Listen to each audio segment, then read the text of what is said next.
Guys, pag nag-adjust kayo ng Sensi, di ba ano yan? Ito na lang, explain ko sa inyo. Kayo mabilisan na mabilisan. Kuya Tox, ano bang pinagkaiba ng fixed speed acceleration sa kanang distance acceleration? Ako usually, dahil matakaw ako mag-swipe, naka-distance ako. Bakit Kuya Tox? Yung distance kasi, mas maganda siya para sa akin kaysa sa fix.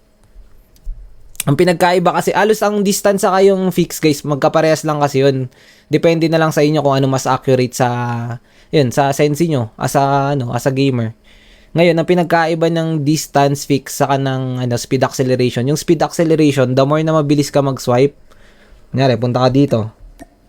Ayan, katulad ngayon, naka-speed acceleration ako. Tignan nyo, matakaw ako mag-swipe kaya mababa speed acceleration ko. Kasi the more na mabilis ako mag-swipe, nagbabago rin yung yung sensi niya.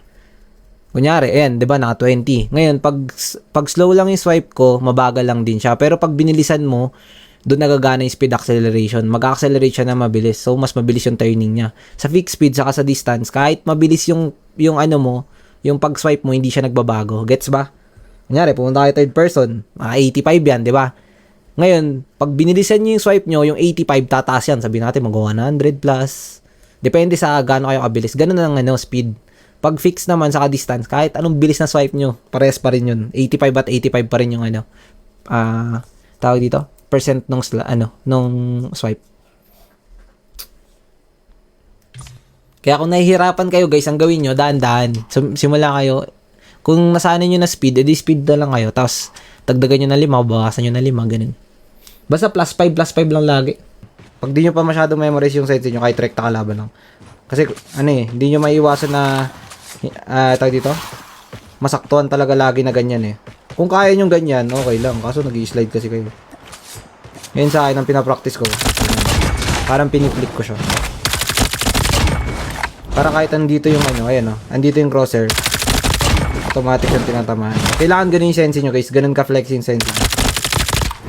Pero kung kaya nyo naman i-track, katulad ng ganyan, kunyari, kaya nyo naman i-track ng ganyan, mas okay, mas better.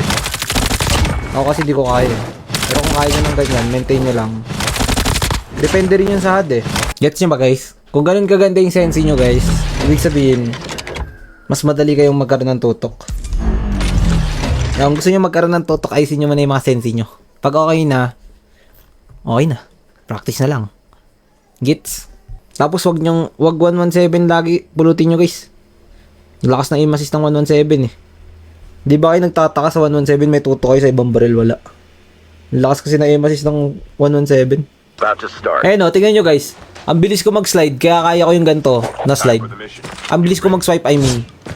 Kaya nagagawa ko yung parang nag-360 slide.